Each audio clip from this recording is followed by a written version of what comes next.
어느 나라에 한 왕이 있었습니다. 좋은 옷을 입고 최고의 미녀에게 둘러싸여서 아주 안락하고 호화로운 그런 궁궐에서 살았죠. 그런데 문제가 있습니다. 이 왕이 삶의 의미를 찾지 못하는 겁니다. 그래서 시름시름 앓기 시작했습니다. 가장 귀한 것이 뭔지를 몰라서 그것을 알고 싶었지만 알 수가 없어서 이렇게 시름시름 앓게 된 것이죠. 신하들은 온 나라에서 귀한 것을 다 가져다가 보여주었지만 소용이 없었습니다. 왕은 국정을 돌보지 않아서 폭동이 일어나서 결국 궁궐에서 쫓겨나서 성난 군중들에게 둘러싸여 있었습니다. 이때 왕은 큰 소리로 외쳤습니다. 도대체 가장 귀한 것이 무엇이냐고, 이것을 나에게 알려줄 사람이 없냐고 하면서 소리를 쳤습니다. 그때 백발이 성성하는 노인이 다가와서 이렇게 말하는 것입니다. 왕이시여, 그 귀한 것을 아직도 모르시겠습니까? 가장 귀한 것은 지금입니다.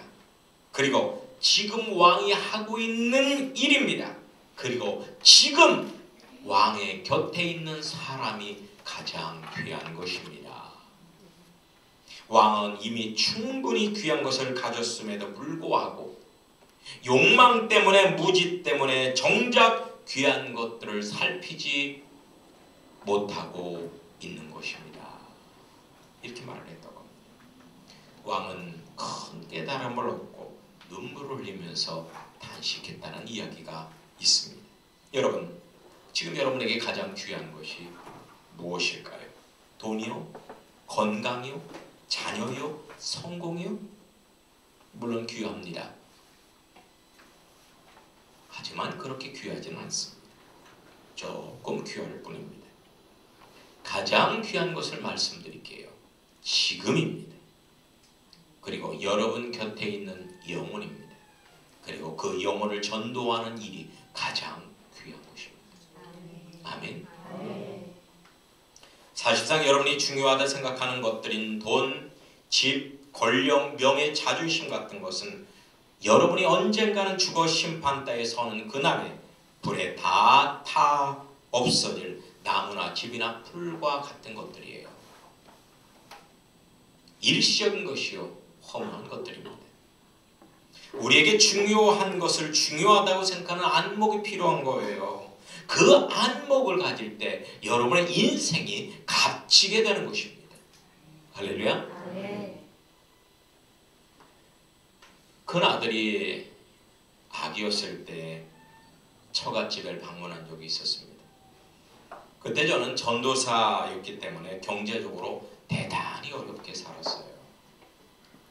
아이들 사실 과자는커녕 분유를 살 돈도 없어서 힘들어하고 있었던 때였습니다.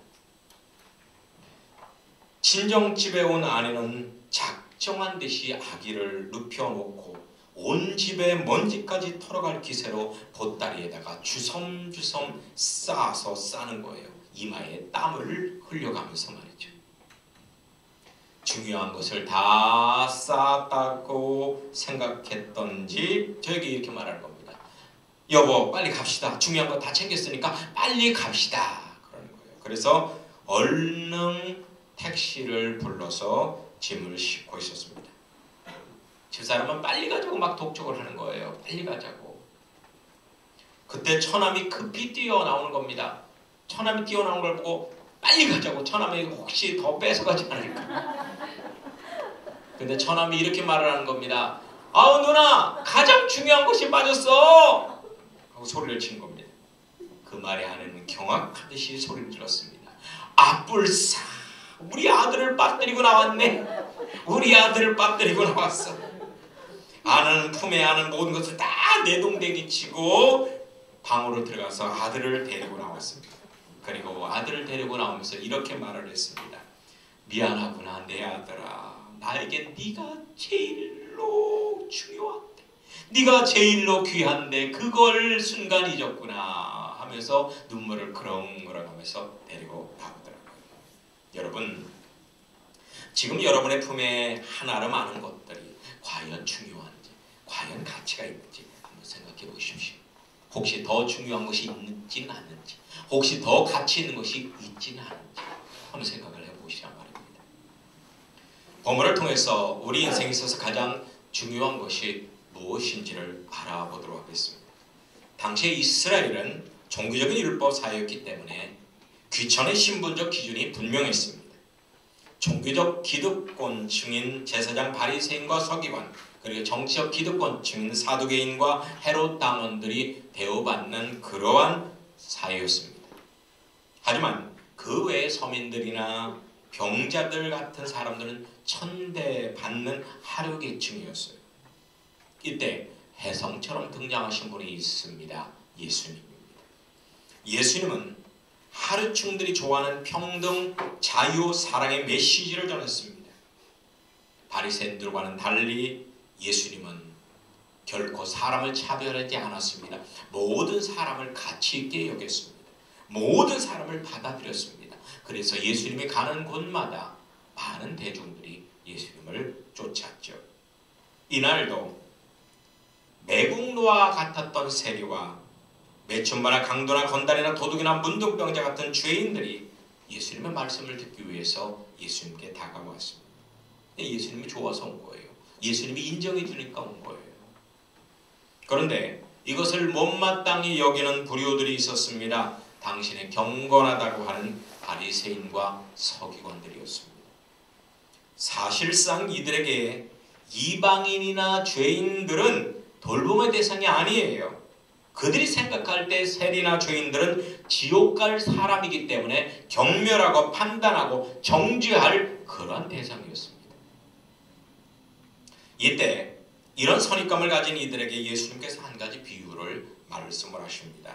그 유명한 잃은 양의 비유예요. 잃은 양을 찾는 목자의 비유입니다.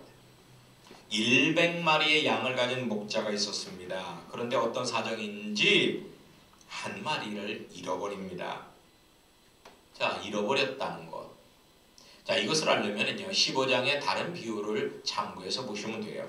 15장에는요 잃은 양의 비유, 잃은 드라크마의 비유, 잃은 아들 즉 탕자의 비유가 나옵니다. 이 세 가지 비유는 다른 듯 하지만 똑같은 내용의 비유입니다. 여기에 등장한 한 마리의 양은 아버지를 배신하고 집을 나간 탕자입니다.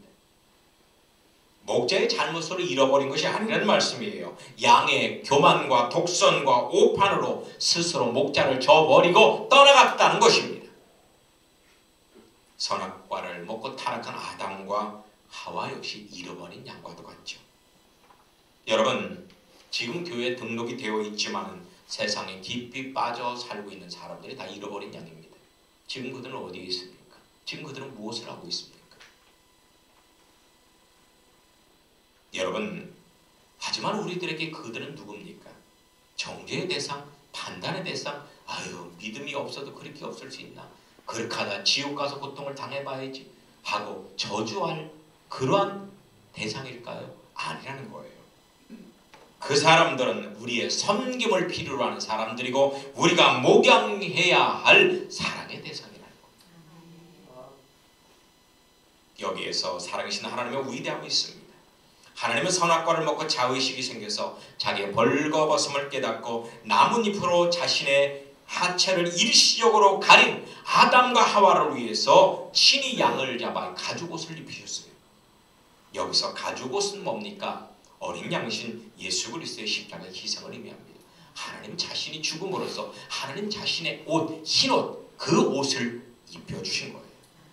세상 같으면 배은망덕하여 배신하고 떠나간 사람에게 저주를 하거나 복수를 할 것입니다. 하지만 우리 하나님은 그리하지 않으신다는 거예요. 나머지 99의 신실한 양들을 두고 배신하고 떠난 그 한 마리를 찾으러 나선 목자와 같이 했다는 것입니다. 목자가 실어 떠난 양입니다. 하지만 목자는 포기하지 않고 그 양이 회개하고 돌이킬 때까지 끝까지 찾아 나섰다는 겁니다. 결국 찾아냈을 때 즐거움이 어깨에 메고 집에 와서 벗과 이웃을 불러서 잔치를 벌입니다. 그리고 목자는 너무나 기뻐하면서 여러분 나와 함께 즐깁시다. 나의 잃은 양을 다시 찾아냈거든요 라고 하면서 즐거워했습니다. 여러분, 타락한 한 영혼이 회개하고 구원받으면 회개할 필요가 없는 의로운 9마리의 양들이 환영하며 기뻐한다는 것입니다. 아멘. 여러분, 우리는 생명의 경외감을 가져야 합니다. 생명의 경외감. 슈바이처 박사는 수백 마리의 누떼 이동을 보고 생명 신학을 만들었습니다. 어느 날 그의 집에 물통에 뱀이 들어온 것을 보고 다리를 만들어서 뱀을 나갈 수 있도록 해줬다고 그래요. 그는 지극히 작은 생물까지도 소중히 여기며 그 생명을 아끼려고 노력했던 사람이었습니다. 이렇듯이 일시적인 육적 생명도 소중한데 영원한 영적 생명은 우리에게 얼마나 소중하겠습니까? 아멘. 여러분, 영혼 구원 사역은 세상의 어떤 것과도 비교할 수 없는 가장 중요한 사역입니다. 나의 가족 구원, 우리 이웃 구원, 이 민족 구원은 포기할 수 없는 지상 명령입니다. 지상 사명입니다. 내가 끝까지 포기해서는 안 될 사명이 바로 영혼 구원 사역이에요.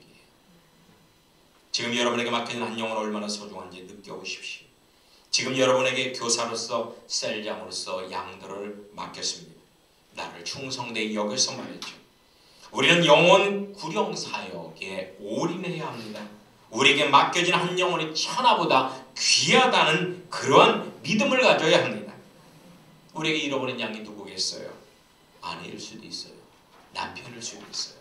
부모님일 수도 있어요. 자식일 수도 있습니다. 친구일 수도 있어요. 범죄자일 수도 있습니다. 중독자일 수도 있습니다. 외국인일 수도 있습니다. 폐인일 수도 있습니다. 잃어버린 양이 에이즈 환자일 수도 있습니다. 사기꾼일 수도 있어요. 하지만 그 영혼이 회개하고 돌아올 때까지 우리는 기다리고 또 기다려야 합니다. 찾고 또 찾아야 합니다. 잃어버린 영혼을 포기하면 안 됩니다. 기도의 아버지 조지 뮬러는 평생 5만 번의 기도 응답을 받았다고 하죠. 그런데 그가 죽을 때까지 응답받지 못한 한 가지 기도 제목이 있었습니다. 그것은 바로 자기 친구를 위한 기도였어요. 모든 사람이 말을 합니다. 뮬러 목사님, 그 사람은 저주받은 영혼입니다. 구원받지 못할 영혼입니다. 그래서 기도 응답을 받지 못하는 거 아닙니까? 하지만 조지 뮬러 목사님은 포기하지 않았습니다. 이렇게 말을 했습니다. 그런 말씀하지 마십시오. 그분은 잃어버린 양일 뿐입니다. 그래서 저는 기도하고 있는 것입니다. 조지 뮬러 목사님이 소천을 했습니다. 그런데 이게 웬일입니까? 소천하고 나서 얼마 안 돼서 그 친구가 예수님을 구주로 영접했다는 것입니다. 아멘. 여러분, 지금 누군가의 구원을 위해 기도하는 한 그 영혼은 한 마리의 잃어버린 양이요 반드시 회개하고 돌아올 것입니다. 여러분의 자녀 구원을 위해서 한 끼라도 금식하셨습니까? 여러분의 남편 구원을 위해서 단 한 시간이라도 눈물 흘리고 기도하셨습니까? 나만 천국 가면 되겠습니까? 내 자식과 내 남편과 내 아내와 이웃은 영원히 지옥불 속에서 고통받는데 그런 사실을 알면서도 천국에서 편하게 사시겠습니까? 여러분, 우리 가족 구원합시다. 우리 이웃 구원합시다. 이 대한민국, 이 나라 백성들 구원합시다. 여러분에 맡겨진 한 영혼을 사랑과 말씀으로 잘 양육해서 동역자를 삼으십시오. 그 양이 새로운 양을 생산할 것입니다. 나에게 맡겨진 양의 수가 적다고 불평하면 안 됩니다. 여러분, 자신의 새로운 한 명이라고 낙심하는 분도 있어요. 하지만 한 명은 결코 작은 수가 아닙니다. 한 영혼은 천하와도 같기 때문입니다. 옆에 있는 분에게 말씀하세요. 당신은 천하입니다. 천하입니다. 여러분, 작다고 사역을 게으르하면 게으르고 악한 자가 되는 것입니다. 하나의 푸르른 빛을 내는 고려 청자를 믿는 장인의 그 정성으로 한 영혼을 정성껏 돌보십시오. 모든 인간은 영원 불멸하는 영혼을 가진 고려 청자보다 더 소중한 존재입니다. 인도 캘커타의 시궁창에서 죽어가는 한 어린아이를 품에 안은 마더 테레사 수녀는 그를 정성껏 돌보았습니다. 근데 한 기자가 말을 했습니다. 수녀님, 왜 그런 쓸데없는 짓을 하세요? 그 아이는 곧 죽을 것 같은데요. 그러니까 마더 테레사 수녀가 이렇게 말을 하더랍니다. 무슨 말씀으로요? 보세요. 이 아이 지금 살아 있잖아요. 지금 살아 있잖아요. 여러분, 생명을 소중히 여기시기 바랍니다. 저희 어머니이신 고 허용래 권사님은 생명을 무척이나 아끼셨던 그런 분이었습니다. 새마을 운동으로 시골 초가집을 리모델링할 때 인부들이 실수로 뒷곁에 백합꽃을 다 망가뜨렸어요. 그것을 보자마자 어머니는 그 자리에 앉아서 하염없이 우시고 계셨습니다. 어느 날 가을 타작 때 저의 실수로 엄지손가락 끝부분이 절단됐습니다. 지금도 엄지손가락 절단된 거 봉합해서 손가락이 좀 바보 같습니다. 제가 손가락 이렇게 휘었어요. 처음엔 아버지께서 소에 끄는 마차를 나를 싣고 갔지만 너무나 느렸다고 생각한 탓인지 어머니가 쫓아오더니 저를 등에 업고 20리길을 뛰어갔습니다. 20리길. 여러분, 20리길은요 보통 사람이 가도 2시간 걸립니다. 그 20리길을 뛰어갔어요. 저를 업고. 산을 몇 개 넘어서 부강 읍내가 보이는 고갯마루에 다다랐습니다. 어머니는 갑자기 저를 내려놓고 밭쪽으로 뛰어가는 겁니다. 한참 후에 어머니는 다친 참새 한 마리를 두 손으로 품고 오셨습니다. 그 참새는 까치의 공격을 받은 것입니다. 어머니는 다친 참새를 길가 언덕에 구멍을 파고 마른 풀을 깔고 거기에 넣어주었습니다. 안전하게 보호해 주려고 하셨던 것 같습니다. 저는 부강 읍내 의원에 가서 봉합수술을 잘 받았습니다. 그런데 왠지 어머니는 서둘러서 밤에 가려고 했습니다. 다친 참새가 걱정이 되었던 것 같습니다. 그런데 읍내에 사는 한 이모가 붙잡아서 하룻밤을 자고 갔습니다. 이른 아침에 어머니는 저를 업고 집으로 향했습니다. 언덕에 오르자마자 참새를 넣어준 곳으로 달려갔습니다. 그런데 참새는 죽어 있었습니다. 어머니는 죽은 참새를 품에 안고 내가 좀 더 일찍 왔더라며 하면서 눈물을 흘리셨습니다. 그 하찮은 참새의 생명까지도 소중히 여기셨던 것입니다.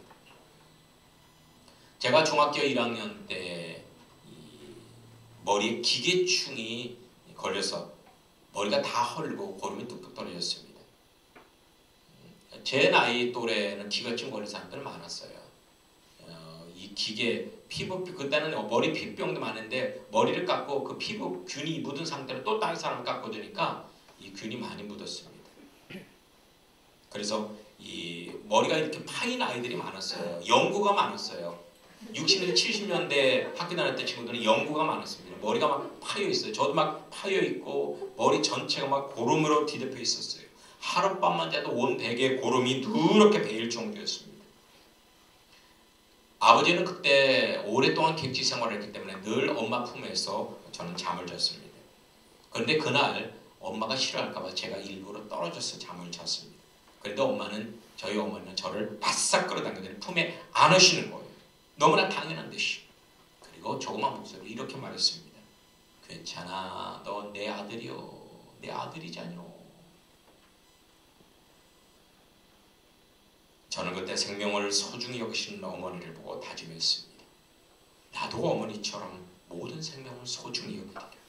특히 나의 가족과 교회를 더욱더 사랑하리라. 이런 다짐을 하였고 목사가 돼서 지금 목회를 하고 있습니다. 여러분, 따스하신 아버지의 마음으로, 어머니의 마음으로 잃어버린 양들을 찾읍시다. 그 잃어버린 양이 구원받으면 천국의 의인 99이 기립해서 박수치며 환영하는 것입니다. 할렐루야! 할렐루야! 우리 시간 오늘 특별히 잃어버린 양으로 기도하겠습니다. 오늘 주일 예배 참석 많은 분들이 못했는데요. 참석 못하신 분들을 위해서, 여러분의 가족 구원을 위해서 오늘 특별히 눈물을 흘리면서 기도하겠습니다. 우리 찬양하고 기도합시다.